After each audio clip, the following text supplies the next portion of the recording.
하나님이 함께 하시는 은혜와 평강이 오늘도 주 앞에 나와 예배 드리시는 여러분 가운데 충만하기를 기원합니다.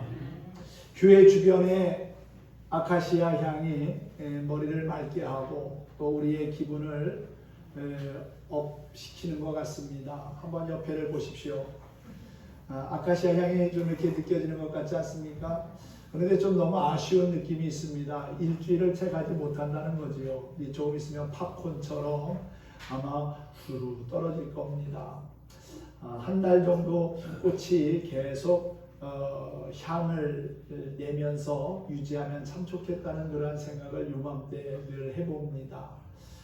실록이 푸르르고 또 계절의 여왕이라고 하는 5월달, 가정의 달에 여러분의 가정과 삶이 늘 평안하고 또 행복할 수 있기를 축복합니다.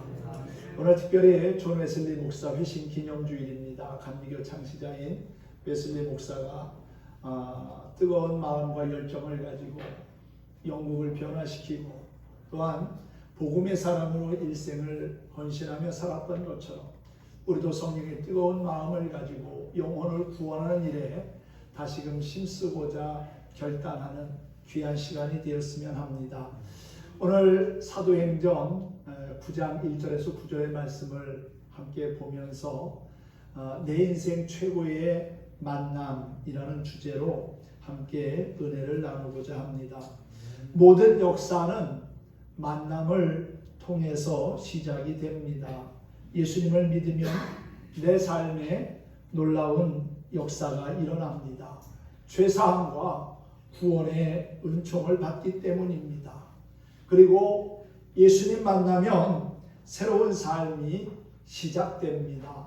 생명력 있는 그리스도인의 삶을 살아가게 된다는 것입니다. 우리는 예수 그리스도에게서 믿음으로 불신을 이기는 생명력, 그리고 선으로 악을 이기는 생명력, 사랑으로 미움을 이기는 생명력을 발견할 수 있습니다.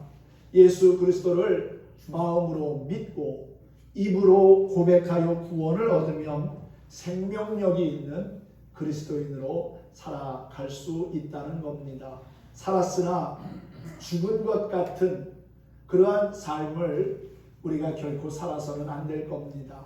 오늘 새벽에도 요한계시록 강해하면서 소아시아의 7교회 가운데 5번째로 소개되었던 사대교회의 말씀을 함께 나누었는데 살아있지만은 죽은 것 같은 그러한 교회라고 책망을 받았습니다.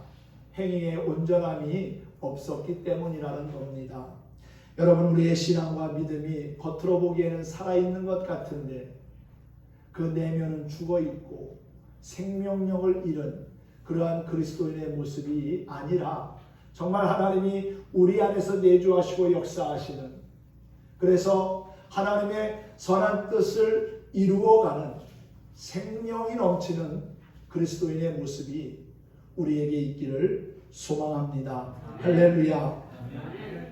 그러므로 생명력 있는 그리스도인은 매 순간 함께 하시는 예수 그리스도의 은혜와 사랑에 반응하며 살아가는 사람이고요. 또한 예수 그리스도의 역사하심에 믿음의 삶으로 응답하는 사람입니다. 신앙생활을 오래 했다고 혹은 다양한 세상의 온갖 경험을 많이 했다고 해서 생명력 있는 삶을 사는 게 아닙니다. 오히려 이와 같은 삶에 익숙해져서 자신도 모르게 메마르고 또한 강팍하게 살아가는 경우도 있습니다. 기계처럼 움직이는 신앙 매너리즘에 빠지면 예배를 드려도 감동이 없고 기도를 해도 진정성이 없고 또한 찬양을 해도 마음에 기쁨이 없습니다. 헌신을 해도 감사가 없는 생활을 하게 된다는 거지요. 그러므로 매 순간 성령의 역사하심을 체험할 수 있는 예배와 기도 그리고 말씀에 집중해야 될 거라고 믿습니다. 갓 태어난 아기가 엄마의 목소리와 움직임에 반응하는 것과 마찬가지로 예수 그리스도의 은혜에 반응하고 또한 부르심에 반응하고 헌신하는 믿음의 삶으로 반응하며 살아가는 저와 여러분이 되기를 원합니다. 주님이 주시는 생명력으로 신앙생활을 하다 보면은 진정 감동이 있는 예배가 될 것이고요. 또한 기도에 신실한 응답이 있을 겁니다. 또한 기쁨이 가득한 찬양으로 우리의 마음은 행복할 것이고요. 또한 감사가 넘치는 헌신으로 주변 사람들에게 선한 영향력을 끼치고 살아가는 나의 모습을 보게 될 겁니다. 감리교 창시자였던 존 웨슬리 목사는 1738년 5월 24일 영국 올더스케이시라고 하는 거리를 저녁에 지나가다가 우연하게 한 집회에 참석을 하게 되었습니다. 그런데 그곳에서 로마서 서문을 읽는 사람을 만나게 됩니다. 그리고 로마서 서문을 들으면서 마음이 뜨거워지는 영적인 체험을 하게 되지요. 그 말씀을 한두 번 들었겠습니까? 아마 여러 번 읽고 묵상하고 그 말씀에 대해서도 아마 잘 알고 있을 겁니다. 그런데 그날따라서 로마서 서문이 존 웨슬리 목사의 마음에 아주 큰 감동으로 뜨거운 하나님의 말씀으로 다가왔다는 것이지요. 로마서 1장 16절과 17절 말씀입니다. 내가 복음을 부끄러워하지 아니하노니 이 복음은 모든 믿는 자에게 구원을 주시는 하나님의 능력이 됨이라. 먼저는 유대인에게요, 다음은 헬라인에게로다. 복음에는 하나님의 의가 나타나서 믿음으로 믿음에 이르게 하나니 기록된 바 오직 의인은 믿음으로 말미암아 살리라 함과 같으니라 하는 그 말씀에 큰 은혜와 도전을 받게 되었다는 겁니다. 그 이후에 웨슬리 목사는 세계는 나의 교구다라는 그러한 주제로 일생을 예수 그리스도의 복음을 전파하고 실천하는 일에 최선을 다했습니다. 그는 참으로 끊임없이 기도하고 말씀을 연구하고 또한 설교하며 그리고 사랑과 정의의 사회적 실천을 위해서 일생을 삽니다. 또한 그는 끊임없이 자신을 낮추며 하나님 쓰시기에 합당한 그릇이 되고자 힘썼습니다. 결국 존귀한 하나님의 사람으로 일생을 쓰임받으면서 그 당시 어두웠던 영국 사회를 새롭게 하는 그러한 주역이 되었지요. 웨슬리는 성령과의 만남을 통해서 새롭게 변화되었고 긍정적이고 또한 적극적인 하나님의 일꾼으로 일생을 살았습니다. 혹자는 말하기를 존 웨슬리는 죽은 것이 아니라 닳아서 사라진 것이다 라고까지 이야기했고요. 그는 하나님이 나와 함께 하심이 내 인생의 최고의 복이라는 고백을 한 바가 있습니다. 사랑하는 성도 여러분, 그렇습니다. 하나님을 만날 때, 예수 그리스도를 만날 때 우리의 삶은 새롭게 변화되고요, 행복한 삶을 살게 되고요, 또한 천국을 노래하며 살아가는 하나님의 자녀가 될 거라고 믿습니다. 사람은 태어나면서부터 여러 가지 다양한 만남을 갖습니다. 먼저 부모와의 만남, 형제와의 만남, 또 친구와 이웃과의 만남, 또 직장인과의 만남, 사회 사람들과의 만남, 수없이 많은 만남을 통해서 우리의 삶이 형성되고 또 세워지기 마련이지요.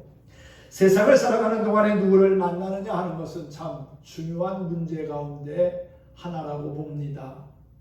누구를 만나느냐에 따라서 그 삶의 방향이 달라지고 또한 결과가 달라지기 때문이지요. 친구를 잘못 만나가지고 일평생 헤어날 수 없는 악의 구렁텅이에 빠지는 사람이 있는가 하면 어려움 가운데서도 친구를 잘 만나서 어려움에서 건짐을 받은 자도 있습니다. 배우자를 선택할 때도 신중을 기해야 하는 것은 누구를 만나느냐에 따라서 가정의 행복과 불행이 좌우되기 때문입니다. 또 사업을 하더라도 많은 동역자를 만나게 되는데 어떤 동업자를 만나느냐에 따라서 사업의 성공과 또 실패가 판가름이 난다는 거지요. 이처럼 삶 자체가 무수한 만남의 연속이기 때문에 어떤 만남인가에 따라서 삶의 방향이 이렇게도 저렇게도 바뀔 수 있다는 사실입니다. 그래서 사람들은 세상에서 유명한 사람이나 명성이 있는 사람을 만나 자신의 삶의 유익을 갖고자 합니다. 한 정치인이 실력 있는 사람으로 부상이 되면 그 사람에게 많은 사람들이 몰려갑니다. 어떤 이들은 유명하고 높은 지위에 있는 사람 아는 것을 자랑스러워하기도 하지요. 자기의 위치를 세워주고 또한 보호받을 수단이 된다고 여기기 때문일 겁니다.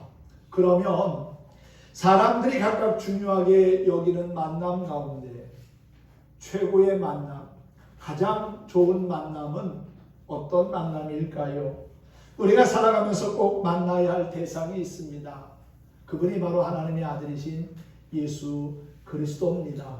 예수님을 만나야 우리가 죄사함을 받고 구원을 얻고 하나님의 자녀가 되고 영원한 생명을 얻고 천국 백성이 되는 겁니다. 아무리 많은 것을 알고 있고 많은 것을 배웠고 가지고 있을지라도 예수님을 만나지 못한다면, 예수님을 믿지 않고 구원받지 못한다면 아무 소용이 없는 겁니다. 여러분, 우리가 지금까지 살아오면서 제일 잘한 일이 있다면 그것은 예수님을 믿고 구원함을 얻은 겁니다. 할렐루야. 네. 그렇습니다. 예수님을 믿고 예수님을 만나서 그 기쁨과 감격을 가지고 하늘의 소망을 찬양하며 살아가는 사람, 행복한 사람입니다. 많은 것을 가지지 못했을지라도 또한 몸이 건강하지 못하다 할지라도 예수님이 내 안에 계시면 그 사람은 행복한 사람이고 축복의 사람인 줄로 믿습니다.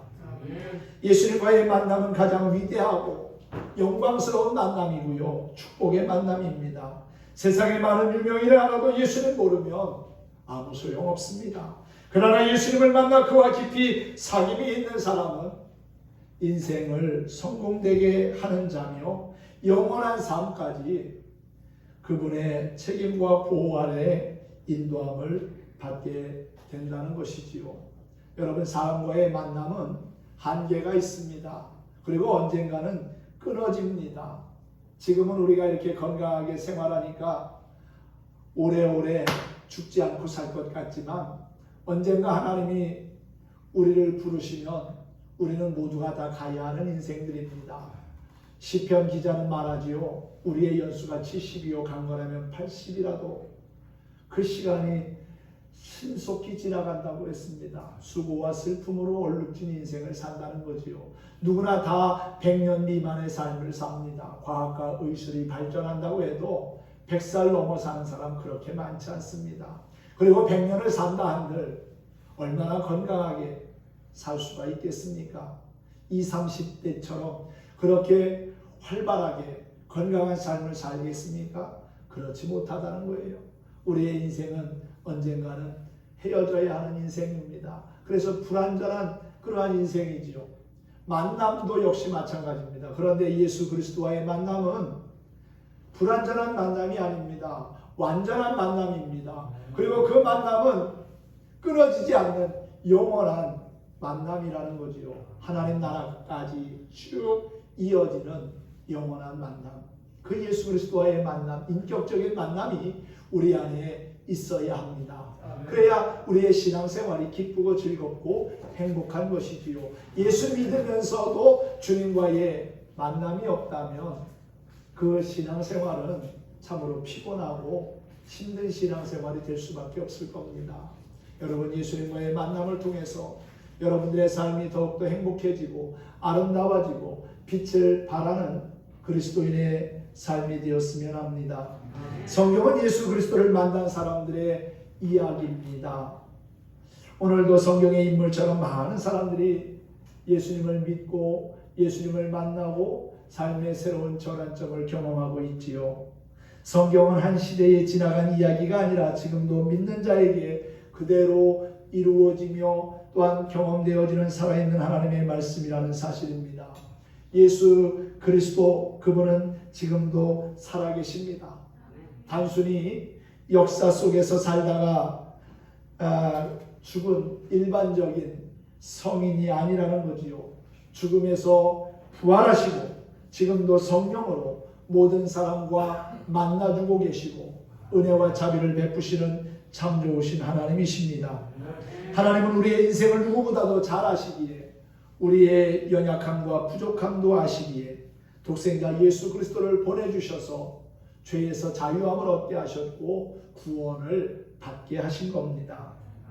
세상의 유명인을 쉽게 만날 수 있습니까? 어렵지요. 만난다 한들 이해관계로 만나게 됩니다. 그런데 예수님은 우리를 먼저 만나자고 찾아와 주시고 또한 부르시는 분입니다. 요한계시록 3장 20절에 보니까 볼지어다 내가 문 밖에 서서 두드리노니 누구든지 내 음성을 듣고 문을 열면 그에게로 내가 들어가 그로 더불어 먹고 그는 나와 더불어 먹으리라 그랬어요. 우리의 인생에 찾아오셔서 우리의 삶의 문을 두드리시는 그 예수님, 나의 주님이십니다. 할렐루야. 예수님은 때와 상관없이 장소에 상관없이 우리가 원하기만 하면 언제나 만나주시며 구원자가 구세주가 되어주신다는 사실입니다. 사울이라는 젊은 청년이 있었습니다. 예수님이 이 땅에 계시던 때에 동시대에 살았지만 예수님을 만난 적도 없고 예수님의 제자도 아닙니다. 그는 확실히 아는 것이 있다면 예수는 로마 법정에서 사형 언도를 받고 십자가에 달려 죽었다는 것이지요. 그는 하나님을 믿었지만은 하나님이 보내신 예수님은 믿지 않았습니다. 하나님의 아들로 인정하지 않았다는 거예요. 그런 사울에게 예수가 부활했다는 소문이 들립니다. 주위에서 그 예수님을 믿는 사람들이 점점 많아진다고 합니다. 믿음이 전파되고요. 그런 상황들이 사울은 너무나 싫었던 겁니다. 그래서 오늘 사도행전 9장 1절에 보면 사울이 주의 제자들에 대하여 여전히 위협과 살기가 등등하여 대제사장에게 가서 다메섹 여러 회당에 가져갈 공문을 청하였다고 그랬습니다. 그리고 누구든지 예수 믿는 사람은 남자와 여자를 물어라고 가리지 아니하고 잡아다가 결박하여 예루살렘에다 가두려고 했다고 하지요. 다메섹에 예수 믿는 사람들이 있다는 이야기를 듣고 그날도 그렇게 예수 믿는 사람을 잡으러 가던 중입니다. 그런데 다메섹에 가까이 이르렀을 때에 호련히 하늘로부터 빛이 그를 둘러 비췄다고 그랬어요. 강력한 빛 앞에 그는 땅에 고꾸라지고 맙니다. 하늘에서 소리가 들립니다. 사울아 사울아 네가 어찌하여 나를 박해하느냐. 얼마나 놀랐을까요? 그는 하늘의 음성을 들으면서 주여 누구십니까? 나는 네가 박해하는 예수니라. 지금까지 그는 예수님은 하나님의 아들도 아니고 구원자도 메시아도 아니라고 생각하고 예수 믿는 사람들이 싫어서 잡아다가 옥에 가두는 일에 앞장섰고 그렇게 하는 일이 하나님을 기쁘시게 하는 일이라고 생각하며 지내왔는데 자기가 미워하고 핍박하던 그 예수가 하나님의 아들이시고 그리스도라고 하는 사실을 알게 되었을 때 얼마나 놀랬겠습니까? 여러분, 사울은 부활하신 예수님 그리고 살아계신 하나님의 아들 예수님을 만난 겁니다. 이 단 한 번의 만남이 그의 인생을 바꿔 놓았습니다. 예수님은 사울을 만나주시고 그의 모든 삶을 축복된 삶으로 인도하셨습니다. 그를 야단하거나 책망하거나 벌주지 않았습니다. 너 왜 나를 믿는 사람들을 그렇게 핍박했냐? 왜 그들을 잡아다가 옥에 가두고 죽이는데 동조했냐? 너 좀 벌 좀 받아야겠다. 협박하거나 예수님이 야단하지 않았다는 겁니다. 오히려 그를 위대한 하나님의 사람으로 거듭나게 하시고 쓰시지 않습니까? 그것도 여러분 유대인들에게 복음을 전하는 자가 아니라 유대인뿐만 아니라 이방인들에게도 복음을 전하는 위대한 하나님의 일꾼과 사도로 살아가게 합니다. 뿐만 아니라 신약성경 27권 가운데 13권을 집필하는 놀라운 그러한 집필력도 발휘하게 하시지요. 여러분 그렇습니다. 우리 주님은 우리의 삶을 그렇게 변화시키는 놀라운 분입니다. 우리의 인생에 놀라운 반전을 이루시는 분이라는 사실이지요. 아무리 완악한 사람일지라도 핍박자고 박해자고 폭행자일지라도 예수님 만나면 새 사람 됩니다. 거듭납니다. 하나님의 자녀 됩니다. 할렐루야. 우리 모두가 다 그렇게 된 사람들 아닙니까? 예수 믿기 전에 우리의 모습은 어떠했습니까? 오히려 우리도 사도 바울처럼 예수 믿는 사람들이 싫어서 핍박하고 또 멀리하고 복음을 거부하며 살았던 그러한 날들은 없었습니까? 우리도 똑같은 사람들이었어요. 그런데 누군가가 예수님을 소개했고 또 그 예수님을 믿음으로 말미암아 지금 이 자리에까지 와 있는 것 아닙니까? 예수님을 믿어서 구원함을 얻고 하나님의 자녀가 되었기에 지금 이 자리에 있지요. 믿지 않고 주님을 만나지 않았다면 우리가 이 자리에 나와 있어야 할 이유가 없는 겁니다. 사랑하는 성도 여러분, 예수님은 우리를 구원하셔서 영원한 생명을 주셨습니다. 예수님은 죄를 사하시고 생명으로 인도하며 모든 저주와 환난에서 우리를 능히 건져내실 수 있는 참 좋으신 분이지요. 수많은 사람들이 예수님을 만나서 삶이 변화되었습니다. 예전에는 이 땅에만 소망을 두고 살았습니다. 출세하는 것이 삶의 목표였습니다. 많은 물질의 부유함을 얻는 것이 세상의 최고의 가치인 줄 알면서 살았습니다. 자식을 성공시키기 위해서 오로지 이 땅에만 마음을 가지고 살았다는 거지요. 그런데 예수님을 만난 이후에는 이 땅이 전부가 아니라 영원한 하나님 나라를 알게 되었고 그 나라를 소망하며 살게 된 것입니다. 이 땅에만 소망을 둔 사람의 목표는 무엇입니까? 어떤 사람이 학생에게 질문했습니다. 학생, 왜 공부하는 거야? 출세하려고요. 출세해서 뭐 하려고? 돈 벌어야지요. 돈 벌어서 뭐 할 건데? 좋은 사람 만나서 가정을 이루고 행복하게 살아야지요. 그 다음에는 어떻게 할 건데? 그 다음에는 질문의 끝은 결국 죽음으로 끝나고 맙니다. 여러분 삶의 목표가 죽는 거라면 얼마나 허무합니까? 그러나 우리 그리스도인에게 죽음은 새로운 시작입니다. 믿는 자는 주님이 계신 곳에서 영원히 살지만 주님을 믿지 않는 사람은 주님이 안 계신 곳에서 고통 중에 영원히 있게 될 겁니다. 우리는 모두 주님을 만나야 합니다.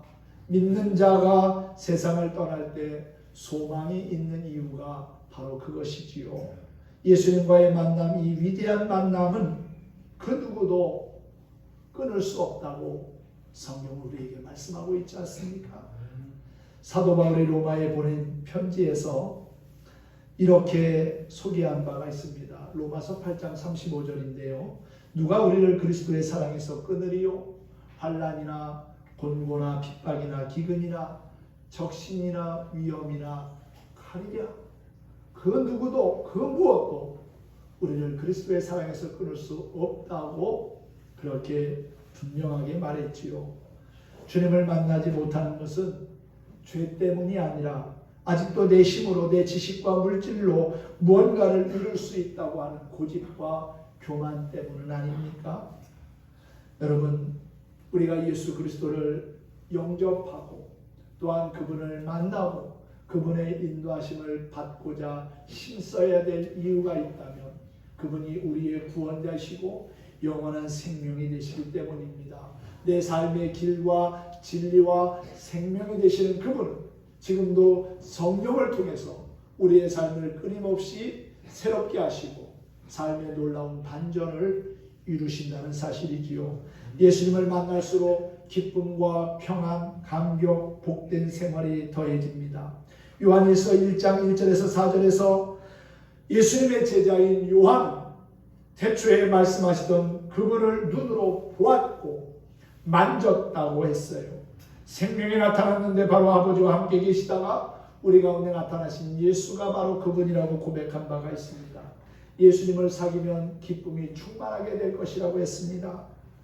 사도 바울 다메섹 도상에서 만난 그 예수님, 사울이 다메섹 도상에서 만났던 그 예수님, 그리고 284년 전 영국의 어두운 거리에서 존 웨슬리 목사가 만난 그 예수님을 우리도 만나서 새롭게 변화된 삶을 살아야 될 줄로 믿습니다.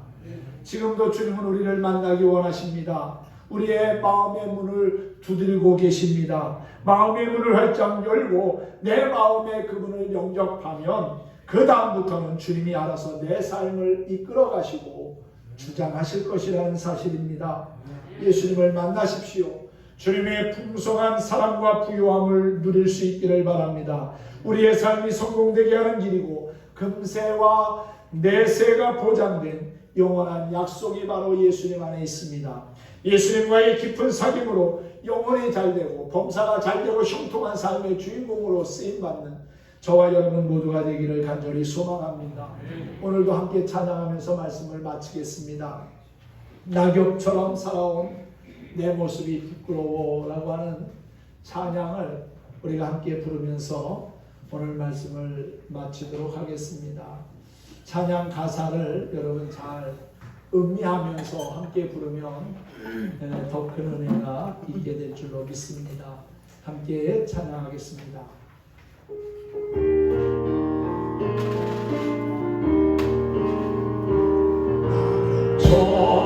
처럼 살아 내 모습 부러워 내 모습 감추려 어두운 넌데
낙엽처럼 살아온 내 모습이 부끄러워 나의 모습 감추려고 어두운 길로 다녔던 우리들이었습니다. 교만과 욕심, 죄악으로 얼룩진 몸, 방황하며 살았는데 우리 주님께서 나를 찾아와 주셨고 또한 만나 주셨고 구원의 은총과 사랑의 손길을 내밀어 주셔서 우리가 지금 하나님의 자녀로 살아가고 있는 것이지요. 그 은혜와 사랑을 기억하고 감사하며 주님과 동행하는 신실한 하나님의 사람들이 다 될 수 있기를 예수님의 이름으로 축원합니다. 축복합니다.